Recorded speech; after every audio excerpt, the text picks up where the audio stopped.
ስርዓታው ብልሽውና ካብ ኣስመራ ክሳብ ዱባይ እቶም ንቀይሕ ባሕሪ ኤርትራ ናብ ውልቃው ድኳን ዝቀይርዎ ሰበስልጣን ሜጀር ጀነራል ተኽላይ ሃብተስላሴ ወዲ ሓሊማን ሳሙኤል ፊሊጶስን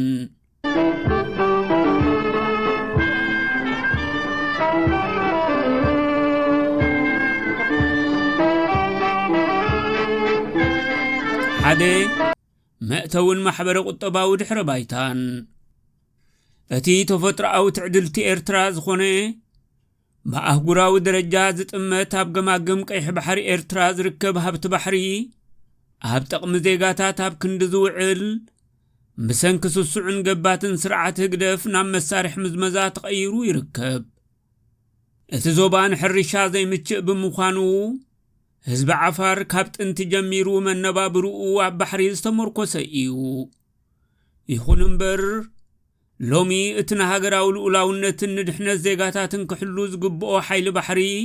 ንገማግም ቀይሕ ባሕሪ ናብ መዳጎንን መፈራርሕን ባሕረኛታት ቀይርዎ ይርከብ። እቶም ላዕለዎት ሰበስልጣን ሓይሊ ባሕርን ሓይሊ ኣየርን በቲ ዝመርሕዎ ስልታዊ ብልሹና ንቀይሕ ባሕሪ ናብ ውልቃዊ ንግዳዊ ድኳኖም ብምቕያር ነቲ ክቡር ፍርያት ባሕሪ ከም ሊሖን ሕድራን ንውልቃዊ ረብሕኦም ይጥቀምሉ ኣለዉ። እዚ ስርዓታዊ ዘረፋዚ ንሃገራዊ ኣታዊ ብቐጥታ ናብ ውልቃዊ ጁባታት ሰበስልጣን ብዶላር ከም ዝፈስስ ብምግባር ንቁጠባዊ ትሕዝቶት ሃገርን መሰረታዊ ድሌታት እቲ ህዝብን ኣብ ሓደጋ ዘውድቕ ገበናዊ መርበብ እዩ። ካብ ኩሉ ዝሕዝን ድማ ነቲ ሰበስልጣን ዘካይድዎ ዘይሕጋዊ ንግድን ምስግጋር ሰባትን ንምስላጥ ንሃገራዊ ዓቕምታትን ወተሃደራዊ ቀረባትን ከም ውልቃዊ ንብረት ክጥቀምሉ ምርኣይ እዩ። እዚ ጸብጻብዚ ነቲ ኣብ መንጎቲ ብሰንኪ ፖለቲካውን ቁጠባውን ጸቕጢ ዝሳቐ ዘሎ ባሕረኛ ህዝብን ነቲ ብስም ሃገር ንብረት ህዝቢ ዝምንዝዕ ዘሎ ስርዓትን ዘሎ ፍልልይ ብንጹር የቃልዕ። እዚ ድማ እቲ ንህዝቢ ኤርትራ ሓኒቑ ሒዝዎ ዘሎ ዝዓበየ ጸገም እቲ ኣብ ውሽጢ ትካላት ሃገር ተሰኪዑ ዘሎ ስልታዊ ብልሽውና ምዃኑ የርኢ። ሓደ ነጥቢ ሓደ ቁጠባዊ ጸቕጥን ተፈጥሮአዊ ብድሆታትን ህዝቢ ዓፋር መሬት ደንከል ንሕርሻ ዘይምችእ ብምዃኑን እኹል ዝናብ ስለ ዘይረክብን ንመጓሰ ጥሪት ዝኸውን መጋሃጫ መሬት የልቦን። በዚ ምኽንያት ድማ ህዝቢ ዓፋር ካብ ጥንቲ ጀሚሩ ቀንዲ ምንጪ መነባብርኡ ኣብ ባሕሪ ዝተመርኮሰ ኮይኑ ብባህላዊ ጀላቦ ዓሳ ብምግፋፍን ካልኦት ፍርያት ባሕሪ ብምምእራርን ርእሱ ክኢሉ ዝነብር ህዝቢ እዩ። እዚ ስራሕ እዚ ድማ ኣብ ትሕቲ ርሱን ፀሓይ ቀትርን ብርቱዕ ቁሪ ለይትን ቆርበት ካቢጨው ባሕሪ እንዳተበልዐ ዝስራሕ ከቢድ ፃዕሪ ዝሓትት ሞያ እዩ። ይኹን እምበር ኣብ ውሽጢ ሃገር ዝተፈጥረ ናይ ዕዳጋ ባይታን ፍርያትን ንምዕቃብ ዘገልግሉ እኹል መሳለጥያታትን መዝሓሊ መኽዘን ኮልድ ስቶሬጅ ስለ ዘየለዉ እቲ ህዝቢ ዓቢ ብድሆ የጋጥሞ ኣሎ። በዚ ምኽንያት ድማ ፍርያቶም ንምሻጥን ንመዓልታዊ መነባብሮኦም ዘድልዩ ከም መግቢ፣ ክዳውንቲ፣ መድሃኒትን ዝኣመሰሉ መሰረታዊ ነገራት ንምምጻእ ውሕስነት ዘይብሉ ናይ ባሕሪ ጉዕዞ ገይሮም ከም ናብ የመን ዝኣመሰሉ ጎረባብቲ ሃገራት ክሰግሩ ይግደዱ። እዚ ንግዳዊ ምንቅስቓስ እዚ ሕጋዊ ኮይኑ ካብ ምምሕዳር ንኡስ ዞባ ክፍሊ ጉምሩክን ሓይሊ ባሕርን ኩሉ ሕጋዊ ወረቓቕቲ ኣማሊኦም ብፍቓድ መንግስቲ ዝፍጽምዎ ንቡር መስርሕ እዩ። እዚ ምንቅስቓስ እዚ ቁጠባዊ ክሳራታት እውን ኣለዎ። ንኣብነት ካብቲ ዝርከብ ኣታዊ ልዕሊ ፍርቂ ዋግኡ ኣብ ነዳዲ ጥራይ ከም ዝጠፍእ ይፍለጥ። ብተወሳኺ እተን ኣብ ገማግም ባሕሪ ዝርከባ ናይ ሸቐጣሸቐጥ ድኳናት ዝልእኽኦ ገንዘብ ንብረት ንምዕዳግ ይውዕል። ኣብ ምግፋፍ ዓሳን ካልኦት ንጥፈታት ባሕርን ተዋፊረን ዘለዋ ጃላቡ ዘጋጥመን ሕፅረት ነዳዲ ንምፍታሕ እውን ነቶም ዝገሹ ሰባት ነዳዲ ተማልኡልና ብምባል ይልእክዎም። ክልተ ኣብ ትሕቲ ሕጋዊ መጋረጃ ዝፍጸም ስርዓታውን ትካላውን ዘረፋ እዞም ባሕረኛታት ኩሉ ሕጋዊ መስርሕ ዛዚሞም እዮም ናብ የመን ዝጓዓዙ። ኣብ ዝምለሱሉ እዋን ግን ካብቶም ድሕነቶም ክሕልው ዝግብኦም ኣባላት ሓይሊ ባሕሪ ከቢድ ግፍዕን ዘረፋን ይወርዶም። እተን ጃላቡ ንመነባብሮ ህዝቢ ዝኸውን ቀለብን ንግዳዊ ንብረትን ሒዘን ክምለሳ ከለዋ ኣባላት ሓይሊ ባሕሪ ዘይሕጋዊ ነገራት ሒዝክን ወይ ንናይ ኣስመራ ነጋዶ ንብረት ይኽን ሒዝክን ዘለኽን ብዝብል ምስምስ ይሕዝወን። እቶም ሰራሕተኛታት ኣብ ማርሳ ፋጥማ ወይ ገልዓሎን ነዊሕ እዋን ብዘይ ፍርዲ ክእሰሩ ከለዉ እተን ጃላቡ ድማ ምስ ሙሉእ ንብረተን ናብቲ ዝዓበየ ማዓስከር ሓይሊ ባሕሪ ዝኾነ ገደም ይውሰዳ። እዚ ድማ ነቲ ህዝቢ ካብ ናይ ባሕሪ ስርሑ ከም ዝበኩር ብምግባር ንቁጠባዊ ርእሰ ምርኮሳኡ ንምድኻም ዝዓለመ መደብ ምዃኑ ምግንዛብ የድሊ። እቲ ዝተመንዘዐ ንብረት ናብ ወግዓዊ ቤት ጽሕፈት ምምሕዳርን ሎጂስቲክን ሓይሊ ባሕሪ ወይ ናብ ሃገራዊ ካዝና ቅድሚ ምርካቡ ብዝተፈላለዩ ሓለፍቲ ብውጥን ይምቀል። መጀመርያ ሓላፊ ጉምሩክ ንዞባ ገልዓሎ ዓንደ ገልዓሎ ነቲ ንዒድን መርዓን ተባሂሉ ዝመፀ ዝተፈላለየ ክዳውንትን ጨርቀ መርቅን ይርከብ። ንሱ ብግዲኡ ድማ ሰዓትን መዓልትን ሓልዩ ንጨረታ ያውርዶ። ካልኣይ ብመምርሒ ኣዛዚ ማእከላይ እዚ ሰመረ ባርኖስ መሰረት ዓሊ ዑስማን እድሪስን ወይ ዓሊ ሓሬናን ሽፋ ሳልሕን ነቲ ኣብተን ጃላቡ ዝተረኽበ ነዳዲ በንዚን ወይ ናፍታ ከምኡ ድማ ዘይቲ ሞተረ ብምውሳድ ናብ ውልቀ መሸጣ ያውዕልዎ። ሳልሳይት ዝተረፈ ንብረት ወይ መቑነን ኣብ ምጽዋዕ ዕዳጋ ዓርቢ ተባሂሉ ኣብ ዝፍለጥ ቦታ ብኣባላት ሎጂስቲክስ ሓይሊ ባሕሪ ይሽየጥ። እቲ ዝርከብ ገንዘብ ድማ ብስመ ማቐርቲ ኣባላት ተባሂሉ ብካሽ ይተሓዝ።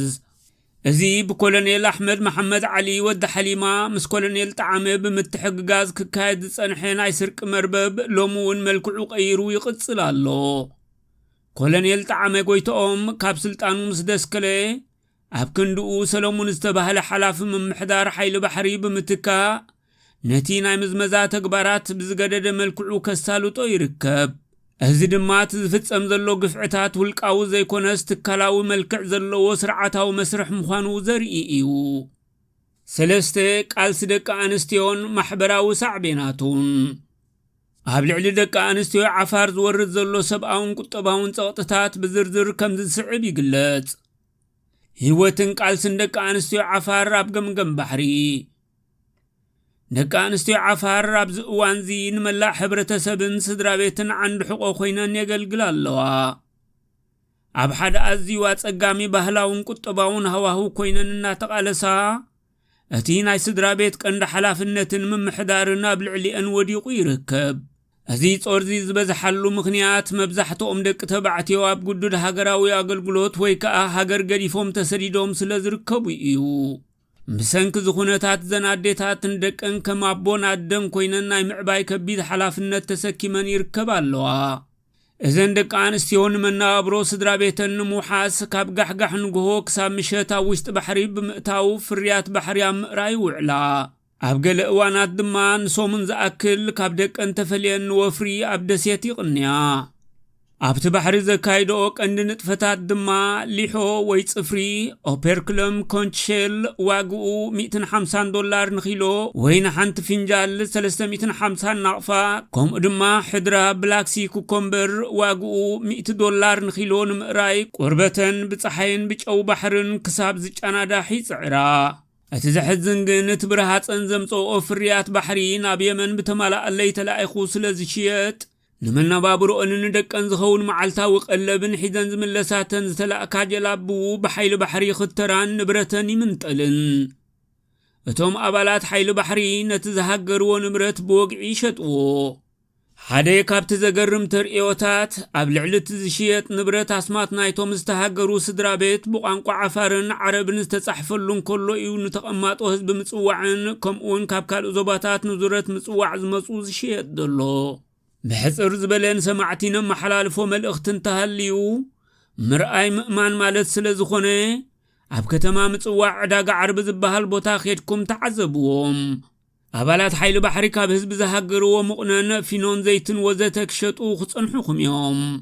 ድፍረት እንተረኺብኩም ከዓ ምንጩ ካበይ ኢልኩም ሕተትዎም። ነዚ ጉዳይ ደቂ ኣንስትዮ ብዝምልከት ኣብ መደምደምታ ኣብ ልዕሊ ዘን ደቂ ኣንስትዮ ዓፋር ዝፍጸም ዘሎ ግፍዒ ኣብ ልዕሊአን ኮነ ስድራ ቤተን ዓሚቕ ስነልቦናውን ቁጠባውን ስምብራት ይሓድግ ኣሎ። እዘን ደቂ ኣንስትዮ ደቀን ከይተዓንገሉ ጽሩይ ማይ ከይሰተዩ ክሓድሩ ከለዉ እቲ ብርሃፅ እዘን ውፅዓት ኣንስቲ ዝመፀ ገንዘብ ንመዘናግዕ ደቂ ኣዘዝቲ ሓይሊ ባሕሪ ይውዕል ኣሎ።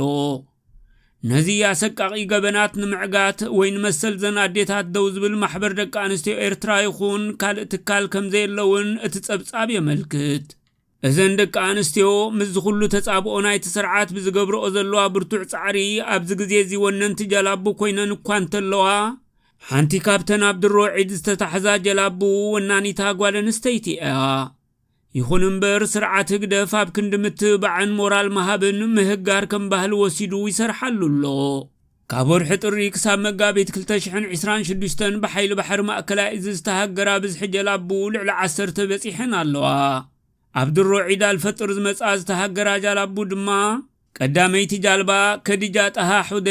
ንበዓል ዒድ ዝኸውን መሻርፍ ዓንኬሎ ገልዓሎን ሓሬናን ሒዛ ክትመጽእ ከላ ዝተሃገረት ሰራሕተኛታታ ክሳብ ሕጂ ኣብ ማዓስከር ሓይሊ ባሕሪ ገልዓሎ ተኣሲሮም ይርከቡ። ካልኣይቲ ጃልባ ያሱፍ ኢብራሂም ካብ ኣሉሊ ምስ ሙሉእ ንብረታ ዝተሃገረት ዓባይ ጃልባ። ሳልሰይቲ ናይ ኢብራሂም መሐመድ ንወርሒ ረመዳን ዝኸውን ቀረብ ሒዛ ክትመጽእ ከላ ዝተዘረፈት።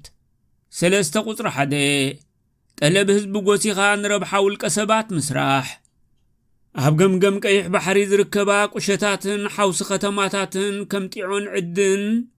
ብፍላይ ኣብ ንኡስ ዞባታት ገልዓሎን ኣራዕታን ማእከላይ ደንካልያን ክሳብ ዛዕለት እዚኣ ጽሩይ ዝስተማ የብለንን።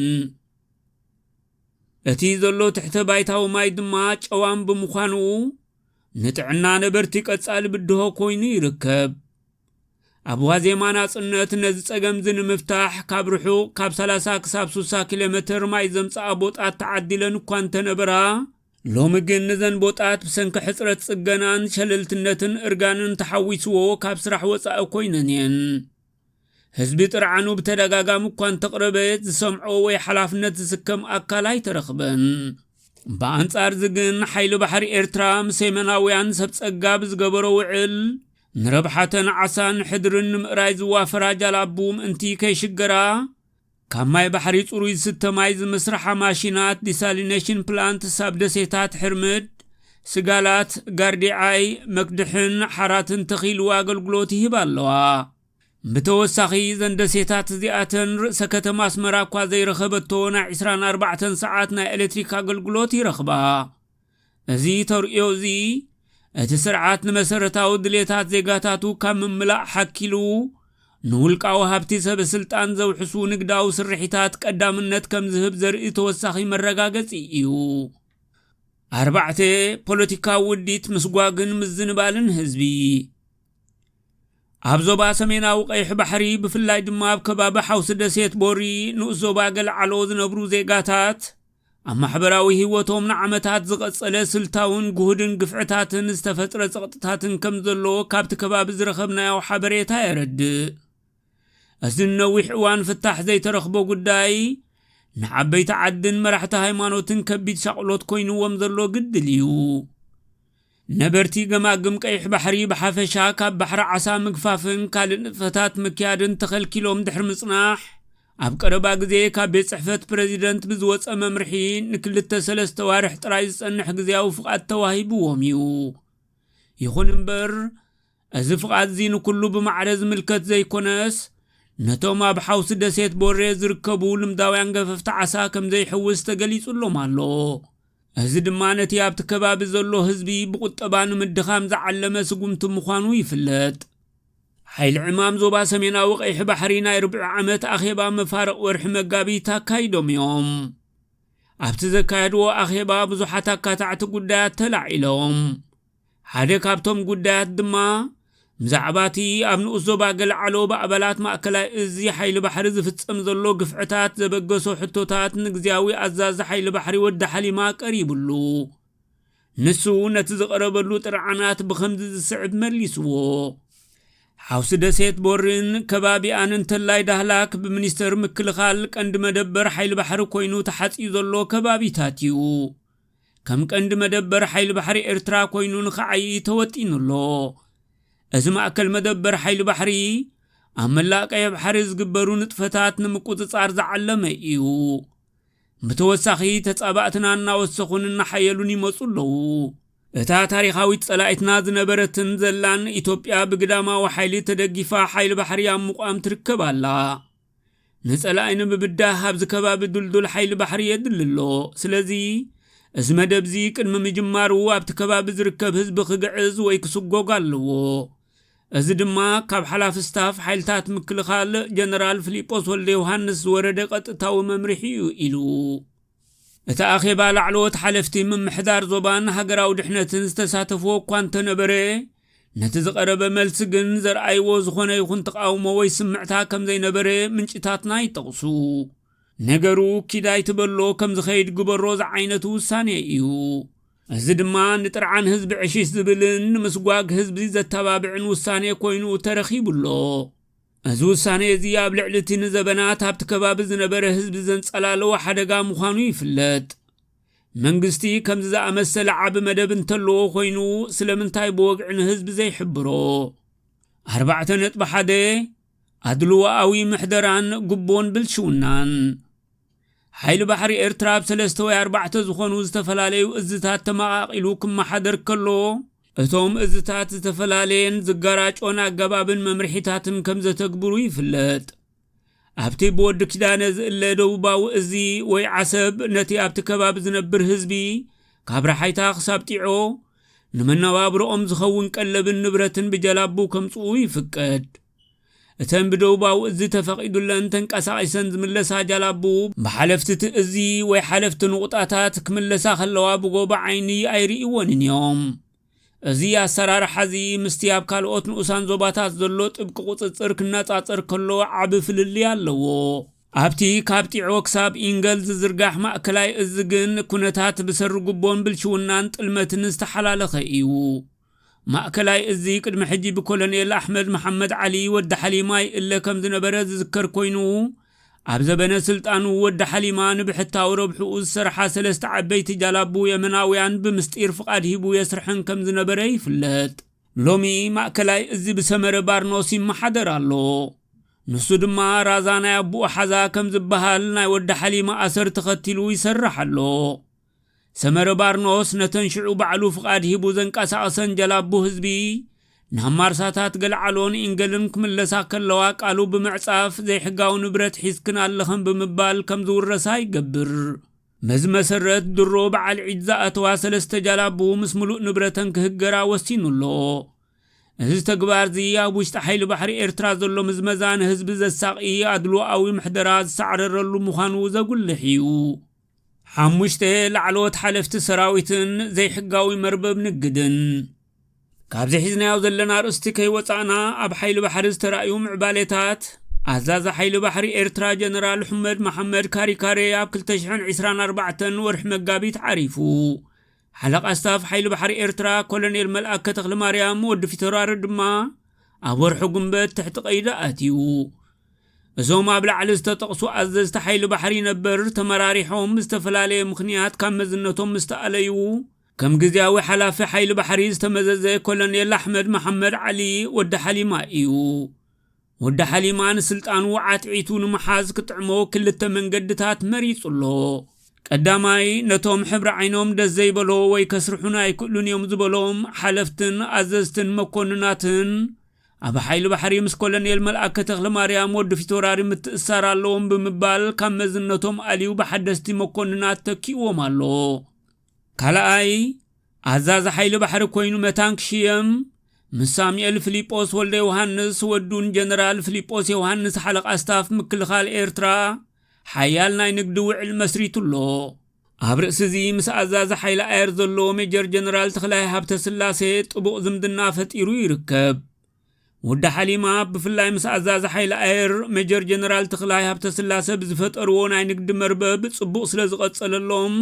ሜጀር ጀነራል ተክላይ ናይ ሓይሊ ኣየር ግዚያዊ ቤት ጽሕፈቱን መንበሪ ገዝኡን ኣብ ምጽዋዕ ገይርዎ ይርከብ ፈለማን ኣባጽዕ ክወርድ ዝኣዘዞ ኢሳያስ እኳ እንተኾነ ኣብ መርገም ዘሎ ምርቓ ኮይኑሉሎ ሜጀር ጀነራል ተክላይ ሃብተ ስላሴ ካብ ክቱር ታሕጓስ ዝኣክል ንወዲ ሓሊማ ኣትይሉ ዘሎ መብጽዓ ሙሉእ ኣዛዛ ሓይሊ ባሕሪ ክትከውን ምስ ዝምልከቶም ሓለፍቲ ተራዳዲ ኣለኹ ዝብል ኮይኑ መታን ብሓባር ዘሳልጥዎ ዘለዉ ንግድ ክዕምብበሎም ንስልጣን የተሃራርፈሎ ብተወሳኺ ተስፋይ ጉራጌ ድማ ብዘይቆፀራ ኣታውን ወፃእን እንዳ ኢሳያስ ኣፈወርቂ ከም ምዃኑ መጠን መቲ ሓደ ወገን ምስ ወዲ ሓሊማ ጽቡቕ ዝምድና ሃልይዎ ተረባሒ ወዲ ሓሊማ እዩ መዛምት እሳር ዚኣኻ ወደ ሓሊማን ዲክታተር ኢሳያስ አብኢሉ ዝጨበጦ ስለዝመሰሎ ዝገብሮን ዝጭብጦን አይፈልጥን ይብሉ ናይ ቀረባ ተዓዘብቲ ሓለቃ ስታፍ ሓይሊ ባሕሪ ነበር ካብ 4 ጉንበት 2024 ናትሒዙ ኣብ ትሕቲ ቀይዳ ኣትዩ ይርከብ ንወዲ ፊቶራሪ ተኪኡ ዘሎ መን ምዃኑን እዘን ኣብ ላዕሊ ዝጠቐስናየን ናይ ንግዲ መስመራትን ብመን ተተኪአን ከም ዘለዋን መልከት 5.1 ኣዛዚ ሓይሊ ኣየር ሜጀር ጀነራል ተኽላይ ሃብተስላሴ ሜጀር ጀነራል ተኽላይ ሃብተስላሴ ተመሳሳሊ ናይ ንግዲ መስመር ብምዝርጋሕ በመንገዱ ዘስረሐና የመናውያን ጀላቡ ምቁጽጻር ቀጽሉ ይርከብ በዚ ውዕል መሰረት ሓይሊ ኣየር 60 ብጽሒቱ ብጥረ ገንዘብ ዶላር ካሽ ወይ ብንብረት ይቅበል እቲ ናይ ገንዘብ ምርኽኻብ ድማ ብምስጢር ኣብ ደሴት ስጋለት ወይ ድማ መክድሕ ሓንቲ ካብ ደሴታት ዳህላክ ይፍጸም እዚ ስርሒት ኣብ ትሕቲ ጉልባባ መንጎ ሓይሊ ኣየርን ሓይሊ ባሕርን ብዝተገብረ ናይ ሓባር ጸጥታ ባሕሪ ምሕላው ብዝብል ምስምስ ዝካየድ ዘሎ እዩ ብተወሳኺ ኣዛዚ ሓይሊ ኣየር ኤርትራ ነቲ ካብ የመን ዝመጽእ ኣዝዩ ክቡር ንብረት ብሄሊኮፕተራት ጽዒኑ ኣስመራ የእትዎ እዚ መስመር ንምስግጋር ደቂ ሰባት ማለት ንስግረዶብ ደቂ ርኹባት ደቂ ላዕሎት ሓለፍቲ እውን የገልግል ኣሎ ቀደም እቶም ሰባት ብመካይን ላንድ ክሩዘር ተጻዒኖም ብዘይገለጸ ገም ናብ ካርቱም ሱዳን ይበጽሑ ነይሮም ሕጂ ግን ብኩናት ሕድሕድ ሱዳን ኩነታት ሱዳን ምስተበላሸወ እቲ ስርሒት መልክዑ ቀይሩ ብሄሊኮፕተራት MI35 ካብ ኣስመራ ወይ ካብ ባጽዕ ተዓጽዮም ናብ ደሴት ስጋለት ይውሰዱ ካብኡ ድማ የመናውያን ጀላቡ ተቐቢለን ናብ ወደብ ሕደዳ የመን የብጽሑኦም ኣብ የመን ምስ በጽሑ እቶም ምስ ሓይሊ ባሕሪ ውዕል ዘለዎም ነጋዶ ናይ የመን ፓስፖርት የውጽኡሎም ካብኡ ቀጺሎም ኣብ ዱባይ ምስ ዝርከብ ነቢል ኣሕመድ ወዱን ወደ ሓሊማ ናይ ቪዛ መስርሕ ይግበረሎም ካብ ማዕርፎ ነፈርቲ ዓደን ተበጊሶም ናብ ዱባይ ካይሮ ኡጋንዳን ሩዋንዳን ወዘተ ይበሩ ገለ ሃገራት ኣፍሪቃ ቪዛ ማዕርፎ ነፈርቲ ዝህባ ከም ዘለዋ ይፍለጥ ነዚ ስርሒት ዝሕተት ክፍሊት ካብ ናይ ሱዳን ዝኽፈል ዝነበረ ብዕጽፊ ከም ዝወሰኸውን ይፍለጥ ብተመሳሳሊ መንገዲ ብወገኑ ወደ ሓሊማ ኣብቲ መስርሕ ምስግጋር ሰባት ከም ዝሳተፍ ዝተገብረ መጽናዕቲ የረጋግጽ ነዚ መስርሕ ብጽፈት ንምክያድ ዝጥቀመሉ ሜላ ዝተዓስቡ ገፈፍቲ ዓሳ ወይ ድማ ካብ ደቂ ቀቢልኡ ካብ ማርሳ ፋጥማ ጽዒኑ ንየመን የስግሮም እቲ ካልኣይ መስመር እቶም ናብ ኢትዮጵያ ክሰግሩ ዝደልዩ መንእሰያት ካብ ማርሳ ፋጥማ ዓሪ ናብ ዓዲ ምሩግ ብቕልል ዝበለ መንገዲ የስግሮም ንመዘኻኸሪ ካብ ምጽዋዕ ክሳብ ባዳ ዘለዋ ኬላታት እተን ዝሓየላ ናይ ሓይሊ ባሕሪ እየን እተን በቲ ስርዓት ተመዚዘን ዘለዋ መሓውር ስለያ ማለት ሃገራዊ ድሕነትን ምክልኻል ስለያን ዝበሃላ ግን ብናይ ሓይሊ ባሕሪ ስለያ ከም ዝድስክላ ተገይሩሎ መቸም ሓይሊ ባሕሪ ምባል ገዲፍካ ሓይሊ ምድሪ ምባለን ይሓይሽ እዚ ድማ ሓይሊ ባሕሪ ካብ ስርሑ ወጻኢ ኣብ ቁጠባዊ ረብሓታትን ምስግጋር ደቂ ሰብን ጥሒሉ ከም ዘሎ ዘርኢ እዩ 5.2 ሳሙኤል ፊሊጶስ ወልደ ዮሐንስ ወዲ ጀነራል ፊሊጶስ ሓለቃ ስታፍ ምክልኻል ኤርትራ ኣብ ኤርትራ ንዓመታት ዝቐጸለ ወግዓዊ ናይ ኣምጻእን ለኣኽን ኢምፖርት ኤክስፖርት ንግዳዊ መስርሕ ተዓጺ እኳ እንተጸንሐ ዕዳጋታት ኣስመራን ካልኦት ከተማታትን ግን ብዝተፈላለዩ ኣቑሑ ተመሊኦም ይርከቡ እዚ ተርእዮ እዚ ብሰበስልጣን ወተሃደራዊ ትካላት ዝምራሕ ስቱርን ዘይሕጋውን መርበብ ንግዲ መርኣያ ምዃኑ ዘመልክት እዩ ካብቶም ኣብዚ ንጥፈታት ከም ቀንዲ ኣከፋፈልቲ ኮይኖም ዝዋስኡ ዘለው ድማ ሳሙኤል ፊሊጶስ ሓደ ምዃኑ ተፈሊጡሎ እቲ መስርሕ ፋይናንስ ሓይሊ ባሕሪ ኤርትራ ካብ ምግፋፍ ዓሳን ካልኦት ንጥፈታትን ዝረኸቦ 60% ኣታዊ ገንዘብ ናብ ዱባይ ብምልኣኽ ዝካየድ ኮይኑ በቲ ዝተላእከ ገንዘብ ዝተፈላለዩ ንብረታት ተገዚኦም ብጀላቡ ቢሎም ናብ ሕደዳ የመን ይለኣኹ ካብኡ ድማ ናብ መደበር ሓይሊ ባሕሪ ዝኾነት ገደም ይራገፉ ኣብ ዝሓለፈ ሰሙን ጥራይ ብካባሕ ያሕያት ውነን ዓባይ ጃልባ ክሳብ ዓንቀራ ንብረት ተጻዒና መጺኣ ልዕሊ 200 ፍላት ስክሪን ቲቪታት ዝተፈላለዩ ሶላር ሸሓኒታትን ባትሪታት መካይንን ነዳዲ ወዘተ ጽዒና ብምምጻእ ንሳሙኤል ፊሊጶስ ኣረኪባቶላ ኣብ ምምላስ ዛጃልባ ድማ ወደ ሓሊማ ካብ ዝተፈላለዩ ነበርቲ ገምገም ቀይሕ ባሕሪ ህዝቢ ክህግሮ ጸንሐ 20 ኩንታል ሊሖ ማለት ጽፍሪ ኦፔል ክረም ኮንቼል ልዕሊ 300 ኩንታል ሕድራን ካልእ ንብረትን ጽዒና ተመሊሳላ ሽያጥ ናይዚ ብቐጥታ ናብ ነቢል ኣሕመድ ወዱን ወደ ሓሊማ ኣብ ዱባይ ንጡፍ ንግዳዊ ስራሓት ዘካይድ ዘሎ ከም ዝለኣኽ ምንጭታት ይሕብሩ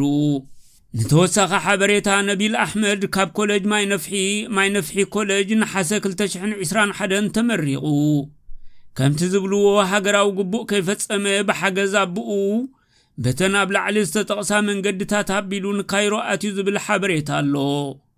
لومي أب دبي حقاو فقادنا نقدي بموصا كم دماج أنافر نقدي مسمرات أب حديدا يمن أب جبوتن إيتوبيان وزته بمخفاتين التفالو معري أدمانا شرفيا قلقلوت حوالا كاب أوروبا شودن إيرترا يمن إيتوبيا يكايد أتي كاب إيرترا بحقاون بزي حقاون زوت فريات بحري لعل شرف بات إيران مركاب نبيل أحمد أب دبي سيفود تريدين لايسنس زبل نقدي فقاداوت إيو سرحلو اللو اتخالاي عب مربب نقد دما كاب سعود عرب تبقيسو بديسيت حارات هبيلو زأتو إيو أزمس مرزي براشاداوي بعال تقام مبارك مبروك سالم قدم مراحي فريلانوس زنبريز تمسرت خوينو تقاوم منقست سودان اب زنبرلو غزي حجز شعبيا يركب نيرو مبارك مبروك سالم مس بريزيدنت إساياس أفورقي صبو زمدنا اب زنبرلو وان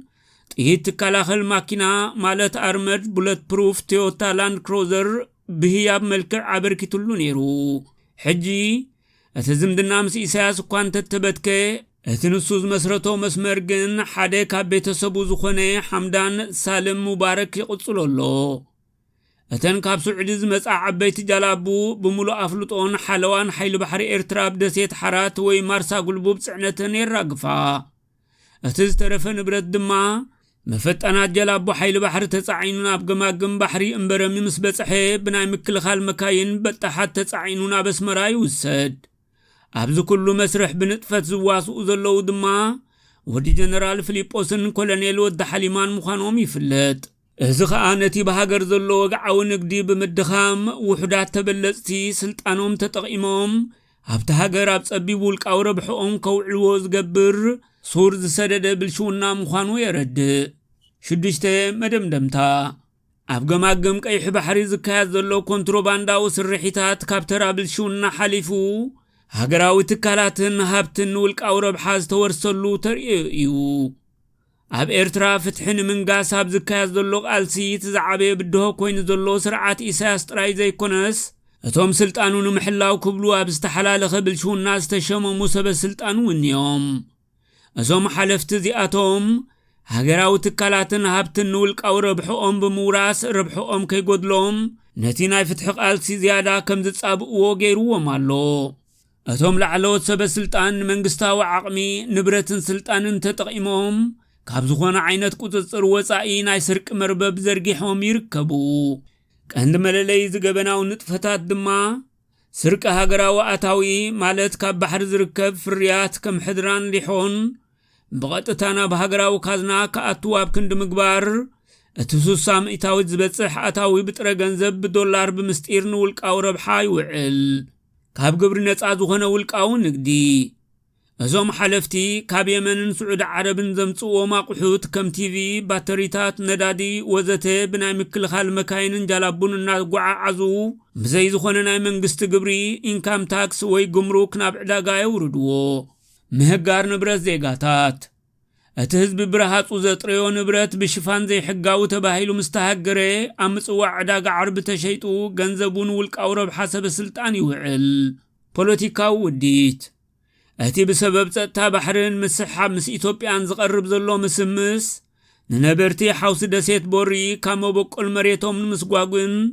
نتكبابين ولقاوي مكافافل هابتن مقيارن زعلم سلطاوي مدب مخانو يرئي متقام وتهدراوي مسالت يعتات نسرقي منقستاوي هليكوبترات MI-35 فتانات جلابو حيل بحرن وتهدراوي علامة زي كونس ندك سب سلطان مسققارن كبور نبرت كاب يمن ممصأن كمناي ولق مقعزيا يقلقلالوا زي حقاو مسققار سباتن فيزان كاب سقاين عفنان هقدف كهدموز دليو دك هبتامات يخون خالقوت بسب سلطان حيل بحري بزح غنزب كفيلوم ناتمزمزو ناب يمن وي إثيوبيا يسقرو اتمسرح فيزا دما بدقوم ابيلو اب دبي سالت نز مسمر مساعتهم ركب نزلو مزدليوم دق حلفتي بحلفان مسقارون يتقملو